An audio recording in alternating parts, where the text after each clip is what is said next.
कोट DG भरिसां उस्तादनि ऐं शागिर्दनि पारां ज़बून हाल स्कूल जी मुरमत लाइ एहतिजाज कयो वियो। ॻोठ सजण खान गोपांगी प्राइमरी स्कूल जे उस्तादनि ॿुधायो त केतिराई भेरा चापड़ करण सबबि हादसा पेश आया आहिनि। Government boys primary school Sajan Khan Gopang आहे। असांजे स्कूल जी बिल्डिंग अव्हां जे साम्हूं आहे, जेका हंधा हंधा फाटी पई आहे ऐं वक़्फ़े वक़्फ़े सां सिरूं ऐं चापड़ किरंदा रहनि था। मां पाण ज़ख़्मी थियो आहियां, मुंहिंजा ॿारड़ा ज़ख़्मी थिया आहिनि ऐं उन खां पोइ सर्दी जी मौसम में या गर्मी जी मौसम में असां क्लासनि में अंदरि वेहण में ख़तरो महसूसु कंदा आहियूं। उन्हनि चयो त स्कूल में 200 खां वधीक शागिर्द आहिनि जेकी थधि में मच ॿारे तालीम पढ़ाइण ते मजबूर आहिनि। स्कूल जी एतिरी हालत बेकार ऐं नाकारा आहे जे तव्हां पाण ख़ुदि ॾिसो पिया, बेकार क़िस्म जो स्कूल आहे।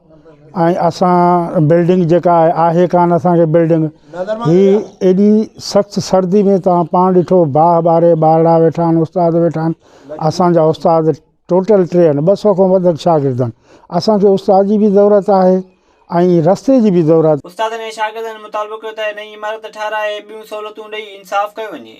विज़िट कयो अवामी आवाज़ मीडिया ग्रुप जी वेबसाइट awamiawaz.pk।